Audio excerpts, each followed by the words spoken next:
मुख्यमंत्र्यांनी प्रेस घेतली, काय प्रकरण आहे संपदा मुंडेंचं, तुम्ही काय? नाही, मी माझी आज पत्रकार परिषद घेण्याची 3 महत्त्वाची कारणं आहेत. रणजितसिंह नाईक निंबाळकरांना क्लीन चिट देऊन तपास यंत्रणेवर दबाव आणण्याचा मुख्यमंत्र्यांनी केलेला प्रयत्न अत्यंत आक्षेपार्ह आहे. मुख्यमंत्र्यांनी वेलफेअर स्टेटचं काम करावं, मुख्यमंत्र्यांनी न्यायाधीशाचं काम करू नये. एक. दुसरं असं, या संपूर्ण प्रकरणात गोपाल बदने आणि बनकर ही 2 नावं पुढं दाखवून दिशाभूल करण्याचा प्रयत्न केला जातोय. मात्र याच्यात एकूण 15 कदाचित त्यापेक्षा जास्त आरोपी आहेत आणि त्या सगळ्यांना चौकशीच्या कक्षेत आणलं पाहिजे. विशेषतः रणजितसिंह नाईक निंबाळकरांना चौकशीच्या कक्षेत आणणं गरजेचं आहे. तुम्ही संस्थात्मक हत्या म्हणला. मुद्दा क्रमांक 3, कामाच्या ठिकाणी आपलं काम चोखपणे बजावत असताना फक्त अमुक एका आडनावावरून, जातीवरून आणि अमुक एका जिल्ह्यातली आहे म्हणून तिला डिमोरलाइज करत तिला या अगतिक पातळीपर्यंत नेणं ही संस्थात्मक हत्याच आहे. आणि या संस्थात्मक हत्येचा अजून चांगल्या पद्धतीने तपास होणं गरजेचं आहे. मी असं का म्हणते, त्याला माझ्याकडे काही आधार आहेत. त्या आधारांमध्ये मी सांगितलं की सदरील मयत तरुणीच्या बहिणीने सांगितलं की ते हस्ताक्षर तिचं नाही.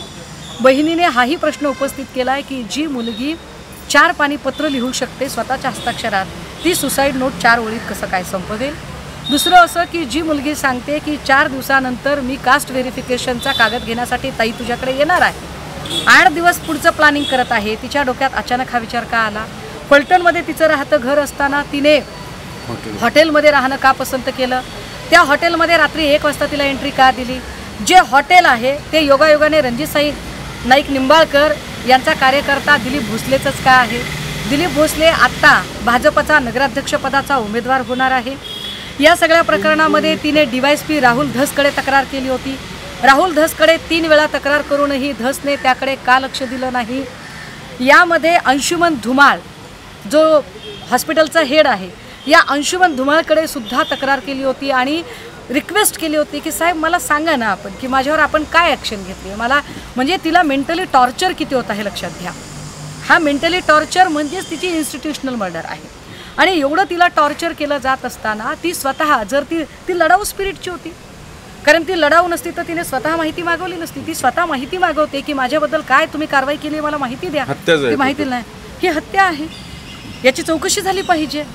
महत्वाची गोष्ट की ह्या निंबाळकरांनी काहीतरी 225 गुन्हे काय? रणजितसिंह नाईक निंबाळकरांची मोडस ऑपरेंडसीच अशी आहे. रणजितसिंह नाईक निंबाळकर यांनी भाजपामध्ये असल्यापासून, विशेषतः देवेंद्र फडणवीस सत्तेत असल्यापासून आत्तापर्यंत 277 FIR केलेले आहेत. या 277 FIR कुणावरच्या आहेत? तर त्या बीडच्या ऊसतोड कामगारांवरच्या आहेत. हे ऊसतोड कामगार बीडमधून येतात, ते सगळ्या राज्यभर पसरतात. मात्र या लोकांना उचलून आणणे, त्यांना मारहाण करणे, मग त्यांना फिजिकली फिट दाखवा म्हणून डॉक्टरवर दबाव आणणे. डॉक्टर तिकडे जी मयत तरुणी आहे ती तिथे डॉक्टर पदावर वैद्यकीय अधिकारी पदावर काम करत होती. हे असं सगळं कनेक्शन आहे. उपलवे कारखान्यातनं तब्बल 277 त्या FIR आहेत. या 277 पैकीच एका FIR मध्ये हा जो वाद झाला होता शाब्दिक, आणि तिथून हे भांडण पेटत गेलं. त्याच्यामध्ये जो अजून एक आहे PSI महाडिक आहे, ज्या महाडिकने PI महाडिक ज्याने तक्रार केली होती की बाई आम्हाला सहकार्य करत नाहीत, खासदार साहेब तुम्ही लक्ष द्या. आणि या संबंधाने सदरील मयत महिलेने ती माहिती लिहिलेली आहे.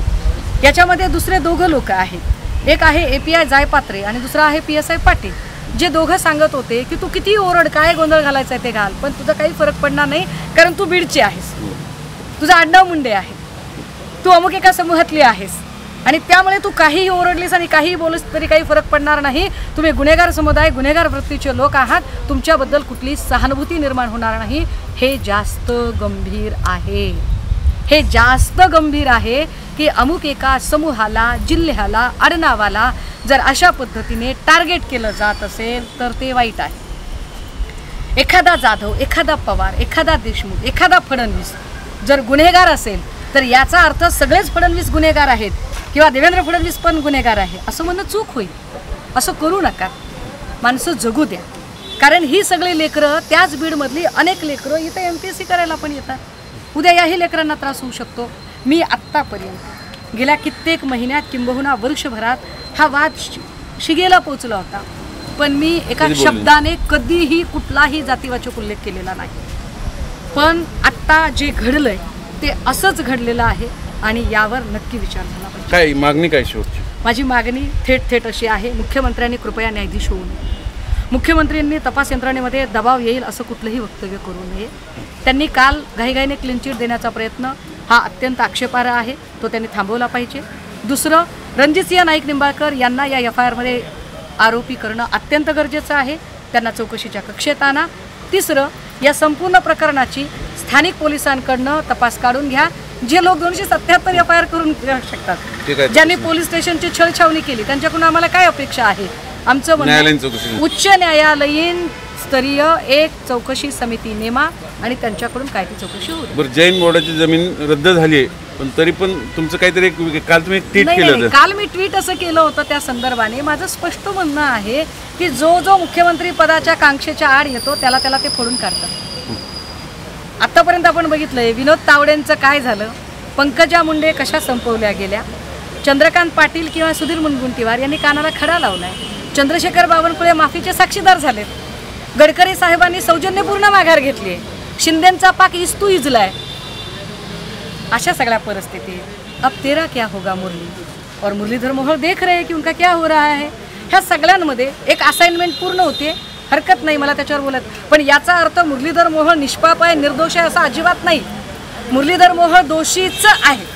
मुरलीधर मोहोळांना जर व्यवहार खरंच रद्द करायचा असेल तर मुरलीधर मोहोळ आणि विशाल गोखले या दोघांनी एकत्रित येऊन प्रेस कॉन्फरन्स घ्यावी आणि जाहीरपणे प्रेसमध्ये सांगावं की आम्ही जैन ट्रस्टची जमीन त्यांना परत करत आहोत. एक, पण मुरलीधर मोहोळ जितके दोषी आहेत तसेच मुरलीधर मोहोळांच्यासारखे जागा हडप करणारे किंवा अनेक वेगवेगळ्या गुन्ह्यांना पाठीशी घालणारे अनेक लोक दोषी आहेत.